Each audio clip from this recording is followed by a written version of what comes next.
In the US, there was over 1 million guns stolen. 1 million guns stolen in the US in 2023. There's some cities like Detroit that had over 40,000 firearms stolen from civilians. This is out of control. But you know what? You only have yourself to blame, because there are certain things that you are absolutely doing where you're just begging somebody to come and jack you for your gun. Now, before we get into this, I do want to take a moment and thank Victory Chrysler, Dodge, Jeep, Ram in Kansas City, Kansas for not just supporting this channel, but being the hands and feet of Jesus Christ, which is why they are such a great fit for us as a sponsor. Because they're not just in the car business. They're in the business of building orphanages all over this world, building food pantries, building battered women's shelters. So I'm going to put their link below. Check them out. Check out their Giving Hope link. And look at their different ministries. Because if there's a ministry that's particularly near and dear to you or just tugs at your heart that they're engaged in and you're in the market for a car, I recommend you buy a car from them. They can ship it to you. And a portion of those proceeds go right into those ministries, not just all of it going into some rich car dealer's pocket. That link is below. Now, there's definitely some things that you can do that is getting your gun stolen, that's making you a target. And we're going to talk about a couple of them.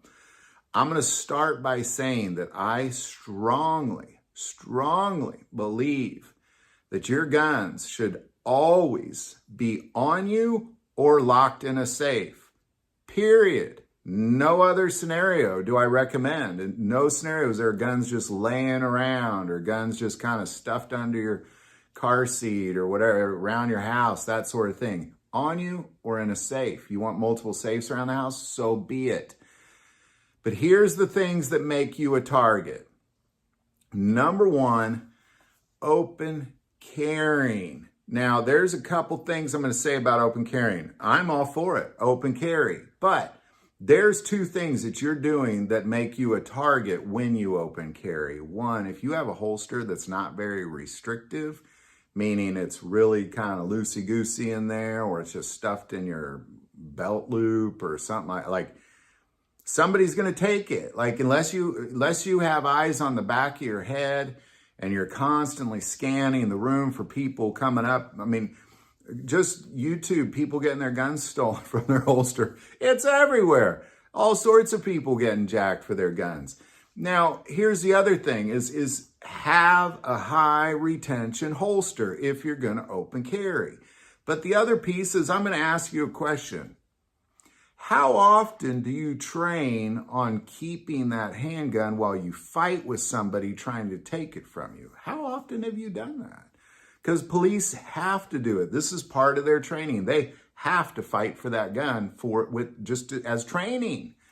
Now, I've had friends in the police department who said they've actually, the training is pretty brutal. Like they're getting punched in the face, they're getting their eyes gouged, they're getting kicked while somebody's trying to take their gun, and they have to keep it. So again, I'm going to pose a question. How often do you train to do that? How often? My guess is never, ever, period. And just be real about it. Again, I like the idea of open carrying, but I just don't, thieves are ruthless. They are so bold now. I think you're just asking for it. You are just asking for it. So if you're going to open carry, high retention holster and train. Sounds strange, but you really should be training on how to fight somebody off of your gun. You just should if you're going to open carry. So I'm going to recommend that, don't flaunt it. Just don't flaunt it, because that's what people want. They see that target, they want the target. They're going to go after it. And especially if you look like a soft target, because they're obviously not going to get and approach you where you see them. They're going to get you from behind.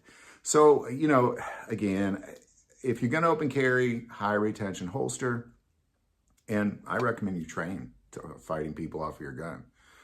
The second thing that makes you the biggest target, and this is the worst one of all, just foolish.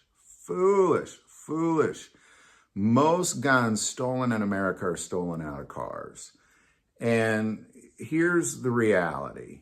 If you're leaving your gun in a car, that's pretty stupid. Let's just get real. It's stupid. Now, I understand that there's times that you have a gun on you and you're going somewhere where you cannot bring a gun in. Well, there's a couple very simple things you can do. You could buy a safe for your car and attach it to some sort of metal in your car. That way, nobody's going to take your safe and nobody's going to take your gun. I have a safe in my car.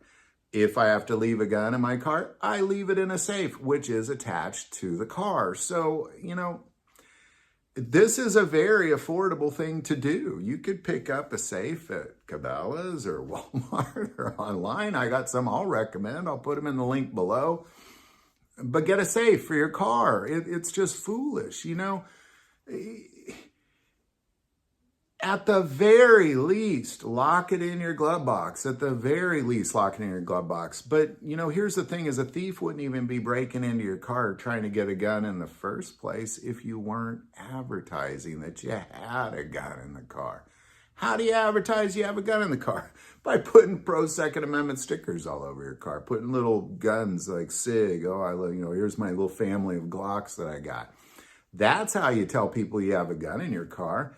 And what these thieves do is they target places where they know people can't bring their guns in, like arenas and that sort of thing. And they just drive around the parking lot while you're enjoying your concert or football game or basketball game or whatever the case may be. And when they see a SIG sticker on your car, they're for sure breaking into your car. And chances are there is a gun in there. They know how to do this. They've been stealing millions of them for the last year. So just wake up to these couple little basic things. I know I'm going to get a little flack back for that open carry. You want to honor your Second Amendment, right? Open carry. Just know, I recommend if you're going to open carry, that you have a high retention holster and you actually train fighting somebody off of that gun. If you're going to put stickers on your car that advertise you have guns in your car, you're an idiot. You don't take them off. Don't let people know you're an idiot. And if you're going to leave a gun in the car, lock it away. Just buy a metal box that has a key that opens it. They're real cheap. They're real darn cheap at Walmart, and just bolt that thing to the frame of your vehicle. You're good to go. Put it in there, So there you go. Those are my, you do those two things. I think, I can almost promise you almost every single gun that was stolen in America was probably in one of those scenarios.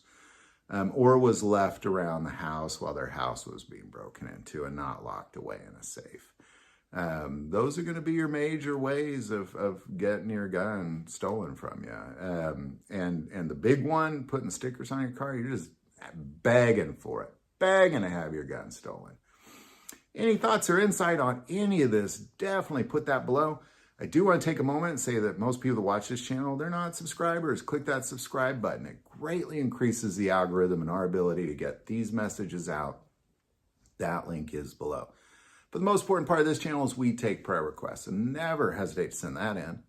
Thank you for watching this episode of God, Family, and Guns. And as always, love God, love your family, and love guns.